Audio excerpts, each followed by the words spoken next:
우리 할렐루야도 같이 인사하시겠습니다. 할렐루야. 할렐루야. 아멘. 오늘 이렇게 뵙게 돼서 감사하고, 사실은 뭐 너무 설교를 잘하시는 분들이 많은데, 이게 제가 좀 설교한다는 것이 좀 부담스럽습니다. 저는 17살, 그러니까 고등학교 3학년 때 교회 부흥회 때 큰 은혜를 받고, 제가 17살에 세상에 병 고치는 은사로 교인들 병을 고치고, 한 번은 이제 동네 이렇게 지났는데 어느 엄마가 나한테 우리 딸을 위해서 기도 좀 해주라고. 제가 아니 목사님 계신데 왜 내가 기도를 하냐고 했더니, 지금 사태에 갔더니 목사님이 안 계시다고, 우리 딸이 지금 열이 펄펄 끓는데 죽을 것 같다고, 어? 우리 박 선생님들도 좀 해주라고. 제가 할 수 없이 가서 기도를 했어요. 그랬는데 얼마 지나니까 애가 막 골목에 뛰어다니는 거예요. 하고 신기합니다. 그다음에 이제 우리 아버지가 안질이 오래 이렇게 눈병이 오셨는데, 하루 새벽기도 갔다 와서 제가 기도하면 날 것 같아요. 거즈를 대고서 이렇게 기도를 했는데 뭐 거지에 노란 구름이 이렇게 묻어 나오더라고. 그러니 아버지가 깨끗이 났다고 동네방네 다니면서 우리 아들이 기도해서 났다고. 사실은 어린 나이에 그런 역사가 일어나니까 저도 겁이 났고, 사실 제가 이제 이렇게 하면 안 된다 싶어서 좀 많이 이렇게 절제를 했는데도, 동네에서 일이 문제가 생기면, 가정이 깨진 집안이 있으면 나더러 와서 좀 해결해 주라고, 이렇게 해서 참 하나님의 그 역사가 일찍 일어났어요. 그래서 저는 늘 참 많은 게 아니라 교회 가면 2시간씩 기도를 하면서, 내가 이제 하나님께 은혜를 받았는데 나는 빨리 천국을 가야 되겠다. 마태복음에 보면은, 저희는 그 어려서 북한문이라고 해가지고 성경에 한자가 많은 걸 이제 우리 읽었는데, 마태복음에는 천국이 하늘 천자 나라 국자. 근데 천국은 하늘나라에 있는 거구나. 그러니까 이 땅은, 이 세상은 마귀 세상이니까 다 없어져야 되고 망해야 되니까 나는 빨리 죽어서 천국을 가야 된다. 그러한 심정으로 이제 살았어요. 근데 신학교 가서 제가 already not yet, 하나님 나라의 핵심 그 단어인 이미와 아직이라는 그걸 공부하고서 제가 너무너무, 하여튼 뭐 참 그 뭐랄까 하나님 나라의 현재성을 깨닫고서 저는 뭐 굉장히 감동을 했고, 새로운 세상이 열렸어요. 정말 이게 하나님 나라도 이 땅에 오셨구나.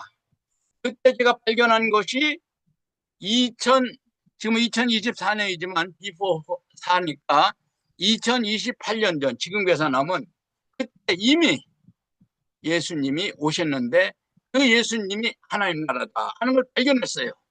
그 뒤로 제가 정말 늘 이 하나님 나라에 대해서 공부를 했는데, 사실은 한국의 모든 목사님이나 학자들이나 많은 사람들이 하나님 나라를 설교했고, 또 하나님 나라에 대한 책도 쓰고 논문도 썼습니다. 근데 안타까운 것은, 이 하나님 나라를 성경적으로 이렇게 해석을 해야 되는데 그렇지 못한 것이 너무 안타까웠고, 저는 그래서 그럴수록 더욱 이렇게 하나님 나라에 대해서 공부를 했는데, 중요한 건 뭐냐면, 아까 마태복음에 그 하나님 나라를, 그러니까 마태복음은 수신자가 유대인이니까 그 하나님이란 야훼, 하나님 나라라는 이름을 못 붙이고 그냥 하늘나라, 또 그냥 천국, 우리 개혁 그 성경에는 천국으로만 표현했는데, 왜 그렇게 했는가? 사실은 마태복음의 수신자가 유대인이기 때문에 그들은 하나님 이름을 부를 수가 없잖아요. 그걸 엘로힘, 높으신 분, 전능하신 분, 위대하신 분. 그런데 마태복음에는 그 수신자가 로마와 이방인이 있기 때문에 그들은 다 하나님이라고 이름을 썼습니다.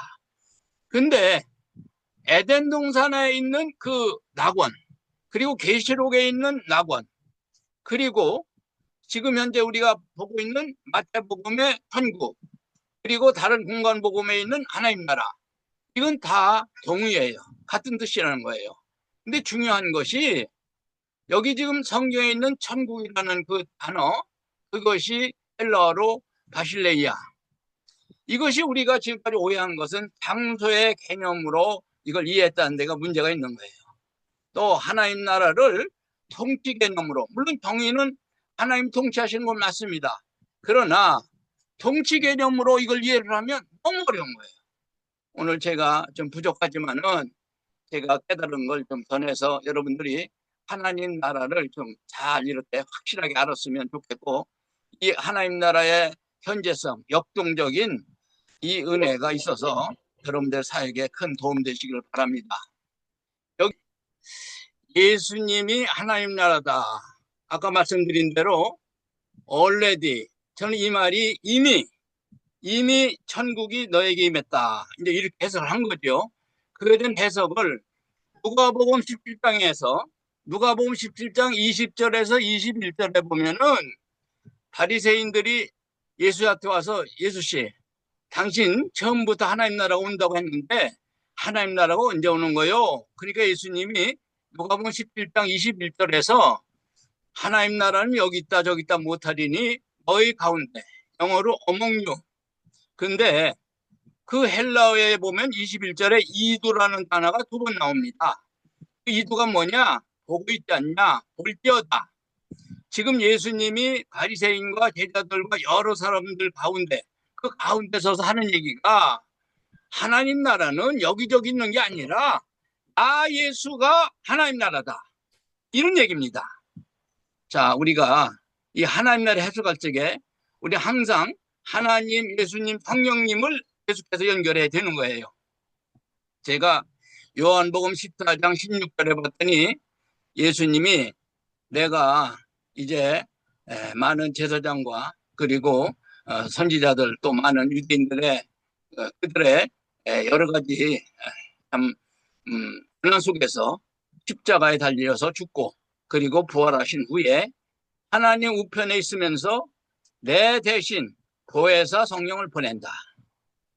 그러니까 예수님이 이 땅에 계시면은 예수님이 바로 하나님 나라니까 하나님 나라를 증거할 텐데, 예수님은 자기는 이제 이 땅에서 죽어서 하늘나라 간다. 그러면 내 대신에 보혜사를 보낸다.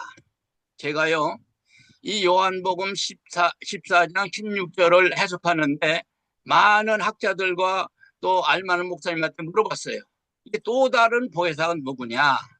그랬더니 거의 신통한 답변을 못 얻었어요. 또 다른이라는 것은 예수님 자신이 보혜사예요.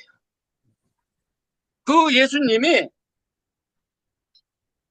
우리를 위로하시고 우리를 은혜를 주시고 깨닫게 하시고 우리로 하여금 구원케 하신 그 하나님의 은혜, 그게 보혜사예요. 그러니까 그렇게 따지면은 하나님도 보혜사고 예수님도 보혜사고 이제 예수님이 보내시는 또 성령도 보혜사신 거예요. 여기서 중요한 것은 우리가 지금 성령이 언제 임하느냐, 제가 참 깜짝 놀란 것은요, 모 신학교 총장이 와서 강의를 하는데 자기는 하는 얘기가 성령은 오순절 때 왔다, 그렇게 강조를 하더라고. 그래서 제가 손 들고 얘기했어요. 총장님, 성령은 성령의 사역이 어떤 걸 아셔야 됩니다. 즉 성령은 계신 것이 이미 우리가 요한복음 1장 1절에 보니까 그 언젠가 영원 전부터 삼위 하나님이 함께 계셨고, 창세기 1장 26절에 보면 우리가 우리와 같이 우리 형상대로 사람을 만들고 복수로 돼 있어요. 그러니까 하나님과 예수님과 성령님은 세 분이 그 언젠가 함께 계셨는데 이제 예수님 대신에 성령을 보내셔서 성령이 예수님의 일을 하신다는 거죠. 여기서 중요한 것이 성령의 사역입니다. 방금 말씀드린 대로 오순절 이전에는 성령의 특별 사역이 있었어요. 뭐냐? 하나님께서 선택한 사람, 하나님이 기름 부음 받은 사람이 하나님 일을 했어요. 이것이 구약에 나타나는 하나님의 특별 사역이고, 오순절 이후에는 누구나 회개하고 하나님 앞에 선물로 성령을 받습니다. 그래서 오순절 이후에는 성령의 일반 사역이라고 하는 겁니다. 여러분들이 이 성령의 사역에 대해서 우리가 여러 가지로 많이 얘기를 하지만 중요한 것은 이 성령이 오늘날 지금 말씀드린 대로 예수님의 사역을 함께하고 성령을 통하지 않고는 교회를 할 수 없다. 박윤선 목사님이 그러시더라고요. 우리 신학교 졸업 일주일 전에 여러분 성령을 받았습니까? 못 받았습니까? 성령을 의지하고 사역합니까? 안 합니까? 성령을 의지 않고 사역하는 사람은 첫째로 자기를 죽이는 사람이요. 둘째로는 교인을 죽이는 사람이니까 지금이라도 성령의 사역이 없는 사람은 자퇴하라고. 지금도 생각하면 참 가슴이 아주 참 너무나 감격스러운 말씀이에요. 성령이 없는 사역은 자기를 죽이고 교회를 죽이는 것이다. 우리가 한국교회가 정말 오늘날 자꾸 본질로 가자, 새롭게 하자, 말씀으로 돌아가자. 우리가 하나님의 그 기본 하나님 원하신 하나님 뜻대로 우리가 사역을 해야 될 거 아니냐. 많은 사람이 옳은 일을 하지만 중요한 건 뭐냐. 말은 그렇게 해도 자기 명예를 위해서, 자기 욕심을 위해서, 자기 이기심을 위해서 자기 의지를 따라 산다는 게 문제예요. 이 문제가 해결 안 되면 평생 우리는 고생만 하는 거예요. 제가 사실은 이제 은퇴하고 나니까 깨달은 게 많습니다. 겸손히 뭔가를 깨달았어요. 아까 제가 그 천국이라는 것은 바실레야 장수의 개념이 아니라 하나님의 다스림. 우리가 거기까지 다 알죠. 중요한 것은 마태복음 5장 산상수훈을 설교하면서 사람들이 대부분은 우리의 의지, 우리의 노력, 우리의 공로를 얘기합니다. 아니에요. 산상수훈은 마태복음 5장은 성령이 받은 사람이 할 수 있는 일이에요. 다른 말로 하면 하나님 나라 백성의 특성, 하나님 나라 시민의 특성이 바로 산상수훈인데 그것이 어떻게 되느냐? 성령이 되는 거예요. 성령을 받지 않고는 할 수가 없어요. 일복과 팔복에 심령이 가난한 자는 너희가 하나님 나라를 복으로 받는다고 했어요. 그 복과 여덟 번째 의를 위하여 박해를 받는 자에게는 복이 있나니 천국이다. 이 두 군데 일복과 팔복의 복의 그 개념이 뭐냐? 그 시제가 현재성이에요. 우리는 하나님 나라가 죽어서만 가는 게 아니라 이 땅에서 지금 우리 속에서 이루어지고 역사하는 것을 우리는 믿어야 됩니다. 이러한 확신이 없으면은 우리는 목회가 그렇게 힘들 수가 없어요. 제가 지난 5월에 태국에 가서 베트남에 가서 집회를 하는데 성령이 안수하는 그런 저한테 너무 뜨거우니까 안수를 하라고 사인을 주셔서 제가 어느 집회에 가서 30명을 안수하다 진액에 빠져서 너무 힘들어가지고 제가 5명만 나오라고 했어요. 5명을 안수를 하는데 저는 안수는 3가지를 해야 된다고 봐요. 첫째로 많은 문제, 어려움, 힘든 사람, 고통당하는 사람, 이런 사람들을 위한 그 마귀의 눌림을 내쫓는 안수. 둘째는 질병을 위한 안수. 셋째는 능력받는 안수. 첫 번에 제가 힘든 사람 나오시라고 세상에 30 나오려고 했는데 5명만 나오라고 했어요. 그랬더니 제가 2번째, 3번째를 안수했는데 그 사람이 쓰러졌어요. 저는요, 안수할 때 쓰러진다는 것이 말만 들었지 저한테 나타나니까 제가 속으로 겁이 났어요. 이거 쓰러지면 어떻게 하는 거지? 마귀가 나가는 겁니다. 그 이튿날 새벽에 기도하는데 주님이 그러시더라고. 너한테 안수 받기를 원하는 사람이 많이 있으니까 오늘 강의하기 전에 너 안수 먼저 하고 강의하라고.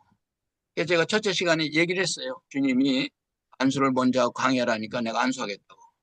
오늘도 5명만 나오라고. 세상에 2번, 3번, 4번이 쓰러졌어요. 뒤에서 받는 사람들이 아주 뭐 그냥 정신을 못 차렸지. 제가 어느 신학교, 조지신학 교수를 만났는데 그 사람이 은사 중지론자예요.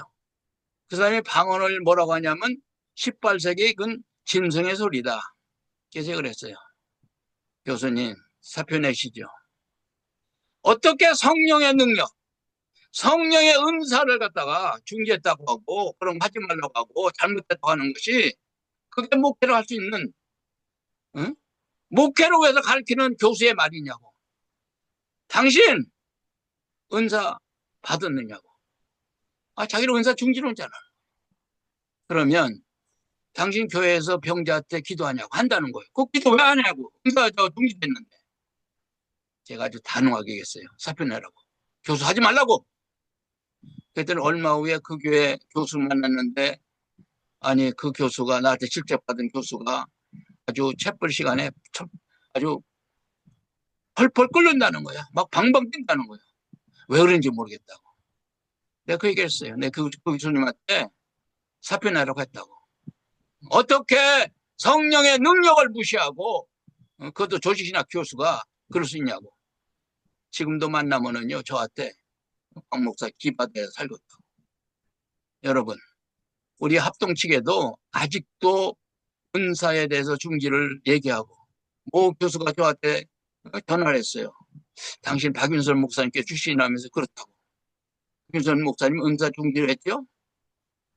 교수님, 박 목사님이 사도행전 주석 62년도 판에는 은사 중지 맞다고. 근데 76년도에 차영배 교수님하고 얘기하다가 차영배 교수님이 나는 이거 안 하면 교수 못한다. 그래가지고 이제 상당히 그 통신에서 문제가 됐어요. 둘이 싸우니까. 근데 70년대 중부권에서 그 천안성결교회 그 목사님이 사모님하고 뭐 중부권에 굉장히 성령이 없어 일어났거든요. 근데 그때는 뭐 성결교 장로교 할 것 없이 모든 사람들이 그 집회에 참석해가지고 은혜를 받는 거예요. 근데 정신에서는 은사가 중지됐다고 하는데 교인들은 갔다 와서 막 기도에 불이 붙고 교회가 막 풍성해지고 교회가 막 부흥하고 그러는데 목사님은 강단에서 그거 다 마귀 짓이고 잘못된 거는 하지 말라고.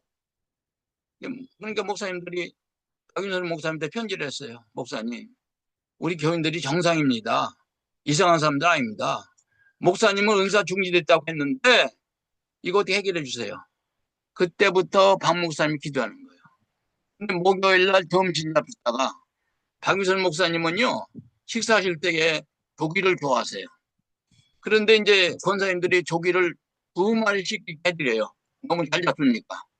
근데 이 박 목사님은요 조기를 1마리 잡수고 2마리 계속 조기만 잡수는 거예요. 그러면 이제 장로님들이 아유 목사님 밥도 잡수야죠. 그러면 응. 그러면 또 밥을 계속 밥만 뒤적거리다가 수저를 넣는 거예요. 목사님 왜 수저 넣으세요? 나 다 먹었다고. 박 목사님은요 식사하실 때에도 기도를 하시는 거예요. 그런데 그날 점심 잡수다가 방언이 터졌어요. 방언이 터졌어요. 그래서 76년도 사도행전 수정판에는 현재도 은사는 지속되는데 사도시대와 같은 퀄리티는 아니다. 이것이 박윤선 목사님 수정판이에요. 근데 옛날 62년도판 사도행전 주석을 놓고 보는 사람들은 다 박 목사님이 은사 중지를 했더라고. 차영배 교수는 총시에 쫓겨났다. 천만에요. 우리 기독학술론이 차영배 교수가 만든 거예요. 참 저는요 늘 존경하는 것이 한마디 한마디가 차 교수님의 말씀은 성경 말씀이에요. 그리고 기도하시라 그러면 3마디 이상 안 하세요. 기도 끝났습니까? 다 했다. 그게 짧게 하십니까? 무슨 말을 또 하냐? 주님이 다 하신다. 참 돌아갈 때 너무 안타깝고 더 사셔야 되는데 참 그런 생각을 했습니다. 우리가 특별히 중요한 것은 이 하나님 나라라는 것이 마태복음 1장 14절에 보면은 하나님의 복음은 하나님 나라라고 했어요. 저도 이걸 나중에 발견했어요. 14절에는 하나님 복음이라고 얘기했고 15절에 가면 하나님 나라라고 했어요. 그러면 이걸로 끝날 게 아니라 하나님 복음은 무엇이고 하나님 나라는 무엇인가를 우리 해석해야 되지 않겠습니까? 구약 성경의 중심 메시지의 중심 주제가 뭔지 아세요? 하나님 나라예요. 예수님의 메시지의 중심 주제가 하나님 나라예요. 사도들의 그 복음의 중심 주제가 하나님 나라예요. 다시 말하면 에덴 동산에 쫓겨날 적에 그 에덴 동산의 축복을 회복하는 것이 바로 하나님 나라예요. 제가 지난번에도 한번 얘기했지만 우리 6.25 때 6월 28일부터 9월 28일까지 3개월 동안 북한의 인민군들이 남한을 다 다스렸습니다. 그때를 인민공화국 시대, 인공시대라고 해요. 부산만 놔두고 다 남한을 3개월 동안 그들이 나라를 치리를 했어요. 그때 그 당시 50년대 최고의 부흥사인 이성범 목사님이 광주에서 노방전도를 했어요. 노방전도라는 것이 그때는 전도지가 있는 것도 아니고 예수천당, 지옥불신, 예수천당, 지옥불신 가는 사람마다 그냥 얼굴에 대고 소리를 지르는 거예요. 근데 마침 인민군 장교가 말을 타고 두 사람이 이제 그 당시에 교통정리를 순경이나 군인들이 이렇게 교통정리를 했어요. 근데 태부작 하면 이제 말이 오는데 그 말에 대고 이성범 목사님이 예수천당, 예수천당, 지옥불신 하니까 말이 놀래가지고 뛰는 바람에 인민군 장교가 떨어졌어요. 얼마나 화가 났겠어요. 멱살 잡고 당신 일로 와. 파출소 끌고 갔어요. 당신 천국 가봤어? 천국 가봤냐고? 예, 내가 천국 본점은 못 가봤어도 천국 지점은 가봤어요. 지점이 어딘데? 내 마음속, 내 심령이 천국 지정입니다. 여러분 믿습니까? 여러분이 천국 지점장이라면 우리 지점장 관리를 어떻게 해야 되겠습니까? 우리가 지금 이 시대에 살아가는데 여러 가지 목회하는 방법, 무슨 특별한 방법이 있는 것 같지만은 우리는 하나님 나라를 예수님이 다스리는 오늘 주제가 사실은 하나님 나라는 성령의 나라다. 이렇게 제목을 붙였습니다. 여러분, 우리가 로마서 14장 10절을 보면 하나님 나라는 먹는 것과 마시는 것이 아니요 또 오직 성령 안에 있는 의와 평강과 희락이라. 지금 바울이 하나님 나라는 오직 성령 안에서, 오직 성령 안에서. 우리가요 여러 가지 목회 방법, 성공하는 방법, 부흥하는 방법 얘기했지만은 성령의 은사, 성령의 능력을 체험하지 못한 사람은 빨리 하지 마야 돼요. 선교사도 하지 마야 돼요.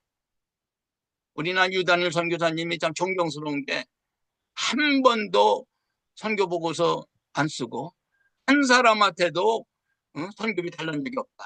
나는 너무 물론 우리 유단일 선교사님 여러 설교 들을 때마다 감동스러운 것이 어떻게 저렇게 주님만 의지하고 일을 할 수 있는가.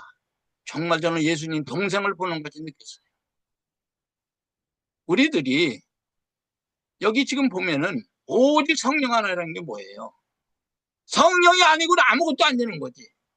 바울이 성령 안에서 예수 안에서 그리스도 안에서 바울 서신은 이 말을 164번을 쓰면서 이 말을 성령 안에서를 빼면은 예수 안에서를 빼면 그리스도 안에서를 빼면 말이 안 되는 거예요. 말이 안 되는 거예요. 예수님이 누가복음 18장에서 가이사랴 빌립보에서 고별 설교를 하십니다. 얘들아, 사람들이 날 누구라고 하더냐? 그러니까 대답하기를 세례 요한이라고 하고요. 더러는 엘리야라고 하고 더러는 옛 선지자 중에 한 사람이라고도 합니다. 옛 선지자 중에 사람이 다시 살아났다고 합니다. 베드로가 있다가 하나님의 그리스도시다. 여러분, 이 베드로의 고백이 하나님의 그리스도 엄청난 말입니다. 하나님, 예수님 다 구원자란 얘기예요. 그러면서 예수님이 경고하사 이 말을 아무에게도 이르지 말라 하시고 있으니 내가 다시 살아나야 하리라. 그리고 나를 따르려면 자기를 부인하고. 저는 존 오웬이 죄를 죽이기, 내가요 도대체 죄를 어떻게 죽이나 이 책을 열심히 읽었어요. 죄를 죽이는 게 아니라 죄를 죽이고 안 죽이고는 하나님 앞에 달렸고, 실질적인 지금 성경에는 죄를 죽인다는 말은 발견 못했어요. 승리하라, 이겨라.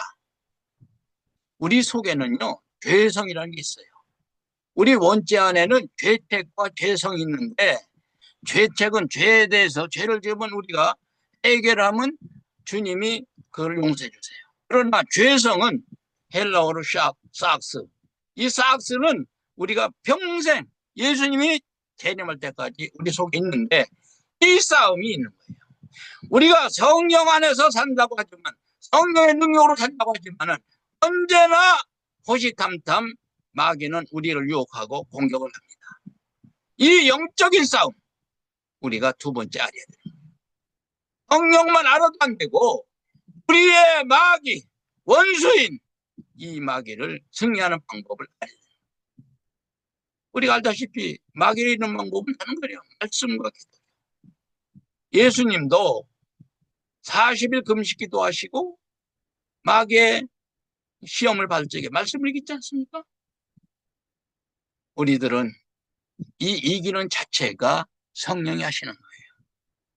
우리가 종교개혁을 오직 믿음, 오직 은혜, 오직 말씀, 오직 영광 이렇게 얘기하는데, 저는 오직 성경, 오직 성령을 붙여야 된다고 봅니다. 오직 성령이 개혁의 핵심이에요. 우리는 성령으로 자기를 부인한다는 게 뭐래요? 우리가 성령을 받으면 자기 존재가 그렇게 약할 수가 없는 거예요. 마른 막바지도 못하고 밀물만도 못하고. 저는 부산 해운대 그 바다의 모래를 보면서 나는 해운대 바닷가 모래에 모래알 하나만도 못한 존재구나.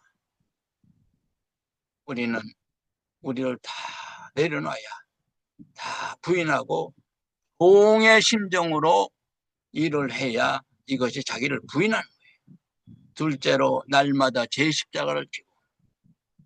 저는 그 세계사에 보면 3대 악처가 누구냐면 우리가 잘 아는 대로 그 소크라테스 부인, 참 소크라테스가 날마다 제자들과 늘 이렇게 담론할 적에 부인은 지금 점심 먹을 양식이 없는데 앉아가지고 저렇게 담론만 하니까 화가 나니까 물을 한 바같이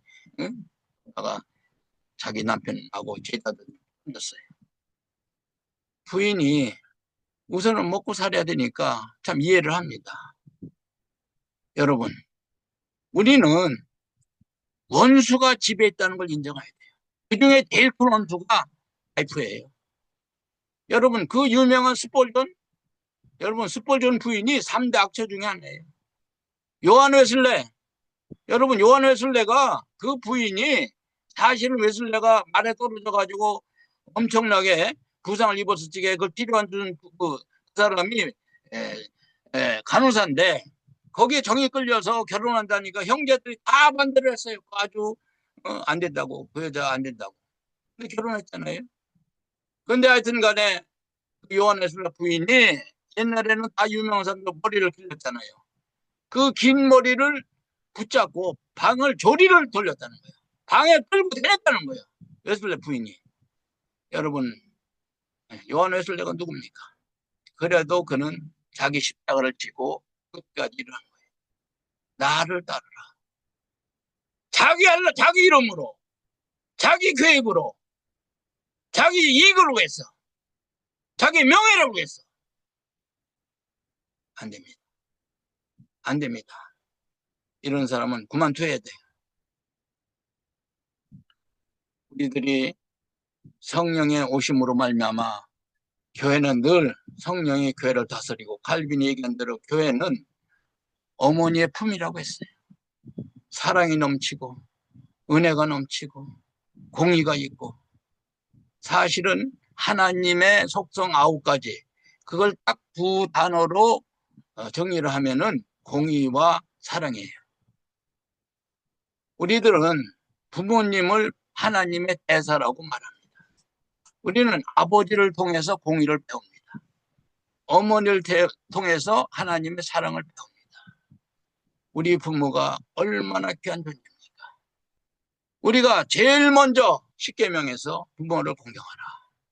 부모를 공경하지 않는 것은 하나님을 공경하지 않는 거예요. 하나님을 공경한다고 하면서 부모를 공경하지 않습니까? 우리들이 정말 하나님의 사역자라면 우리들은 늘 하나님 앞에서 우리들이 늘 하나님의 사명을 늘 해야 되는데, 그 사명을 성령으로만 할 수 있는 거예요. 여기 요한 아까 로마서 14장 10절에 하나님 나라는 먹는 것과 마시는 것이 아니요 오직 성령 안에 있는 의와 건강과 희락이라. 이 말씀은 하나님 나라의 성격과 본질을 얘기합니다.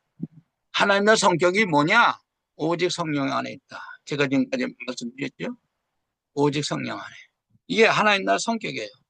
본질은 뭐냐? 의와 희락과 화평이다. 의는 하나님 뜻대로 바르게 하는 거예요. 너는 먼저 그 나라와 그 의를 구하라. 우리들은 행동과 말씀이 늘 똑같아야 돼요. 우리 학술원에는 총장급들이 와서 강의를 많이 하는데, 어느 학교도 총장이 오셔서 뭐라고 하냐면, 우리 제2의 종교개혁을 합시다. 그래서 아니 제2종교개혁이 뭔데요? 제1종교개혁은 믿음으로 강조했는데 제2종교개혁은 행함을 강조해야 된다는 거예요. 그래서 제가 그랬어요. 총장님, 참 믿음이 있으면, 참 믿음을 가졌다면 행함은 저절로 행함이 실천이 나타나는 겁니다. 그 믿음과 행함을 따로따로 둘 수가 없는 겁니다. 성경을 다 읽어보세요. 그분이 결국은 그 몇 사람이 저한테 와서 얘기를 하길래 내가 설명했어요. 성경대로 잘 읽어보라고. 우리들은 장로교에서는 예지를 얘기하고 감리교에서는 예정을 얘기하잖아요. 참 안타까운 것은 왜 교수들이 성경을 제대로 연구 안 하는지 모르겠어요. 우리 어려서는 신학교 교수 오시면은요, 예수님 동상 오신 것 같이 모셨어요. 여러분, 신학교 교수라고 설교 다 잘하는 거 아니에요? 또 부질없는 장로들이 박사 모셨다고 우리 박사님 목사님 오시다고 자랑하는데, 아니에요. 교수는요, 박사는 학교에서 박사지. 우리 박윤선 목사님 늘 그랬었어요. 하나님의 최고의 직책은 목사라고 했어요. 박윤선 목사님이 어느 집회 어느 모임 갔는데 그날 마침 보니까 박사들이 8명인데 그 박사들이 다 비공인 박사들은. 그래서 박 목사님이 막 화를 냈대요. 이따 거 다 치우고 다 목사로 하라고. 어? 아니, 물론 학교에서는 박사가 필요하지만 교회에서 그것도 공식적으로 인정 못 받는 비공인 박사를 여기다 쓰면 되겠냐고. 하나님을 두려워하라, 하나님을. 그랬더니 박 목사님이 그러시더라고. 그 다음에 그 사람들이 자기를 모시지 않는다고 하더라고. 자, 시간이 다 가서 제가 이제 하겠습니다. 하나님 나라의 동기성은 보화를 비유했는데 진주의 비유를 하시면서 동기성을 얘기했고, 하나님 나라의 성장은 마태복음 13장에 나오는 겨자씨 비유, 씨 뿌리는 비유, 누룩의 비유, 알곡과 가라지의 비유, 이런 것이 다 하나님 나라의 성장성을 얘기하는 겁니다. 그리고 성령 충만은 헬러로 플레로, 계속해서 가득 차다. 우리 박인선 목사님들 제가 어려서 질문한 것 중에, 목사님 항상 기뻐하라, 쉬지 말고 기도하라, 범사에 감사하라. 그 중에 목사님 어떻게 쉬지 않고 기도합니까? 했더니 목사님 그래도 미스터 박, 내 밥 먹나? 아이, 아침 먹고 점심 또 먹어야죠. 마찬가지요. 성령도 늘 먹어야 되는 거예요. 늘 충만해야 되는 거지 한 번 받아 끝이 아니야. 여러분, 하나님 어떻게 하다가 은사가 나타나면 그냥 신문에다가 대문짝만 하게. 자기가 무슨 특허 맡은 거 뭐냐. 이런 게 다 문제예요. 이런 게 다 문제예요. 한동안 우리 목요일 날 경배와 찬양, 북치고 장구치고 춤추고 젊은이들이 다 나왔다. 젊은이들이. 지금 젊은이들 중에는 말씀을 듣기를 원해요. 신실한 말씀 듣기를 원하는 거예요. 생명의 말씀 듣기를 원하는 거예요. 하나님 말씀 듣기를 원하는 거예요. 우리가 경성해야 돼요. 미국의 유명한 개혁주의 설교가 A.W. 토저가 그랬어요. 목회는 눈물 있는 기도. 우리 날마다 주님 앞에 불쌍히 여겨달라고 눈물 있는 기도. 둘째로 깊은 성경 연구. 여러분, 깊은 성경 연구. 박윤선 목사님 저토록 그러더라고. 미스터박 이제 신학교 왔으니까 주석을 해보라고. 창세기부터 계시록까지. 아이고, 제가 박윤선 목사님 주석 봤더니요, 풋노트가 20개서부터 뭐 50개까지 있더라고. 지금 생각하니까 얼마나 감사한지. 저는 요즘도 하루에 10시간 정도를 주석 성경 해석을 하는데 너무 재밌게, 너무너무 깊이 있고 깨닫는 게 있고. 세계적인 오케스트라 피의자 다간나가 너무너무 그냥 그 정열적으로 지휘를 하니까 기자가 물었어요. 장한나 씨, 아니 그 힘이 어디서 나옵니까? 그러니까 악보에서 나오시오. 악보가 뭔데요? 악보가 뭐가 있는데 힘이 있습니까? 힘 내라고 했습니까? 아닙니다. 자기는 이 악보를 볼 때마다 작곡자의 마음을 이해했을 적에 나는 이거보다 더 놀라운 행동으로 표시할 수 있습니다. 여러분, 우리가 성경에서 이런 역사가 있어야 됩니다. 성경이 볼 적에 성경이 움직여야 되는 거예요. 록펠러가 43세의 미국의 부자, 53세 세계 부자. 그런데 하루에 비스켓 반 개, 우유 반 잔 후 사는, 참으로 병이 들어서 다 죽게 됐어요. 그때 친구들이, 야, 너는 이제 돈만 벌기만 하지 말고 좀 나무에 써라. 내가 이렇게 목숨 바쳐 돈 버는데 뭘 누구를 왜 쓰란 말이냐고. 병원에 입원했어요. 병원에 병실에 벽에 주는 자가 복이 있느니라. 주는 자가 복이 있느니라. 그런데 그 말씀이 움직여요. 그 말씀이 막 움직이는 거예요. 저는 주일날 새벽에 늘 기도하면 본문을 다시 자세히 읽습니다. 그때 본문이 움직입니다. 뜨거움이 옵니다. 새롭게 역사가 일어나는 거예요. 우리도 장한나와 같이 이 성경이 의도하는 성경의 뜻을 바로 이해할 적에 바로 힘 있는 설교가 나오는 것입니다. 여러분, 우리가 이제 마지막이 때 정말 제대로 목회하려면 여러분 다시 말씀드립니다. 하나님 나라는 오직 성령 안에서 이루어지기 때문에 우리 성령으로 목회합시다. 그리고 오직 성령만이, 토저 목사가 세 번째 말하는 것이 뭐냐, 눈물 있는 기도와 깊은 성경 연구와 그리고 적용을 말했는데, 그 목사님은 영적 각성과 개혁을 얘기했는데 그 어렵게 얘기할 거 없어요. 우리는 깊은 성경에서 우리는 바로 적용을 해서 성경대로 살라고 하면은 우리는 다 거기에 복이 있는 거예요. 그 복이 이미 따놓은 거예요. 하나님의 자녀는 하나님이 책임지고 하나님께서 역사하시는 거예요. 우리 유다님 선교사님 보세요. 지금도 무슨 돈에 대해서, 명예에 대해서 말씀하십니까? 아니에요. 그분은 기도의 사실 아닙니까? 우리가 이제 말씀을 마치겠습니다. 마지막으로 우리는 목회에 표적과 기사가 나타나야 됩니다. 믿는 자에게는 이런 표적이 따르리니 내 이름으로 귀신을 쫓아내며 방언을 말하며 뱀을 집어 올리며 무슨 독을 마실지라도 해를 받지 아니하며 병든 자에게 손을 얻은 즉 나으리라 하시니라. 이것은 옛날 얘기가 아니고 오늘 얘기고 우리들의 역사고 성령의 역사고 하나님 나라의 현재성입니다. 이러한 목회를 했으면 좋겠습니다. 기도하겠습니다. 하나님, 참으로 우리들을 구원시켜 주시고 천사도 흠모할 만한 사역자 만들어주심을 감사드립니다. 그러나 우리를 불쌍히 여기소서. 주의 영이 아니면 우리가 살 수 없다는 걸 고백하게 해주시옵시고 내 의지, 내 욕심, 내 이기심, 내 명예심, 나를 위한 일이 아니라 오직 주님의 영광을 위해서 주님의 참신한 종으로서 주의 일을 할 수 있는 저들 되게 하여 주시옵소서. 성령의 역사가 하나님의 현재성이 우리 가운데 날마다 풍성하게 나타나게 하여 주시옵소서. 예수 기도 받들어 기도하옵나이다. 아멘. 아멘. 네, 우리 받은 은혜를 생각하면서 각자 기도 제목을 다 정하시고요. 주여 주여 부르면서 기도하실 분도 그렇게 기도하셔도 되고요. 아버지 아버지하고 부르셔도 됩니다.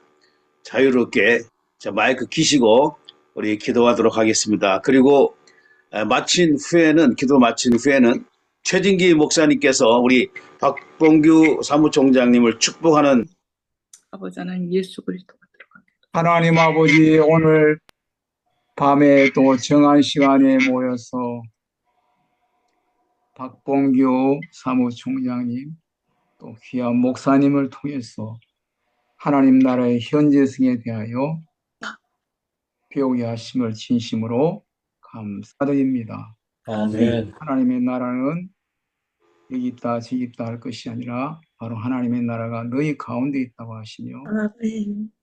우리 예수님 자신이 바로 하나님 나라가 되셔서 어떻게 살아가야 될 것을 알려주셔서 진심으로 감사드립니다. 오직 예수님으로 충만한 삶을 살게 하여 주시고 아멘.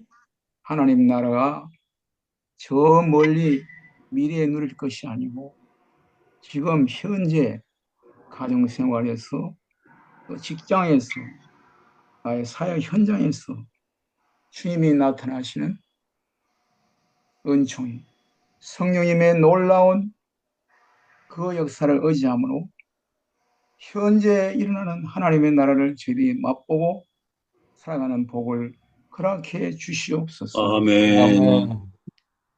김영준 선교사님의 간절한 기도, 윤영화 목사님의 또한 귀한 찬양, 또 황태승 목사님의, 황샘 선교사님의 여러 가지 섬김을 통하여 이 예배가 아름답게 진행된 것을 진심으로 감사드립니다. 앞으로 박봉규 목사님을 연세가 많으시지만 아버지 앞에 서시는 그날까지 늘 강건하신 중에 깨닫게 하신 그 주옥 같은 말씀 더 많은 분들에게 또 전파되는데 목사님을 귀하게 사용하여 주시옵소서. 아멘. 하나님 아버지, 이제 또 저 우간다에 계시는 유다니엘 선교사님 건강을 지켜주심을 감사드리오며 거기에서도 하나님의 나라 현재성이 그대로 현현되는 놀라운 소식이 또 유다니엘 선교사님의 귀국을 통해서 저희들이 더 생생하게 들을 수 있는 그날이 올 수 있도록 모든 안정과 또 건강을 꼭 붙잡아 주시기를 기도드립니다. 아멘. 하나님 아버지, 저희들이 날마다 오직 하나님을 늘 내 앞에 모시고 살아가는 경건한 삶이 되도록 주여 도와주시옵소서. 아멘. 불쌍히 여겨주시고 우리 온 국민이 하나님 앞에 반듯하게 살아가는 은혜를 베풀어 주시옵소서. 아멘. 이제는 우리 구주 예수 그리스도의 크신 은혜와 하나님 우리 아버지의 무한하신 사랑하심, 성령님의 교통케 하심, 하나님 나라의 현재성이 실제로 내 삶에 이루어지기를 성령님 의지하여 기대하시는 또 그렇게 살아가기로 작정하시는 살아가는 우리 지금 행복 기도원 모든 식구들 한 분 한 분 위에 그리고 그 가정과 그 사역 위에 조국 대한민국과 저 북한 동포 위에 이 세계 열방 위에 이제로부터 영원까지 항상 함께 있을지어다. 아멘. 아멘. 네, 우리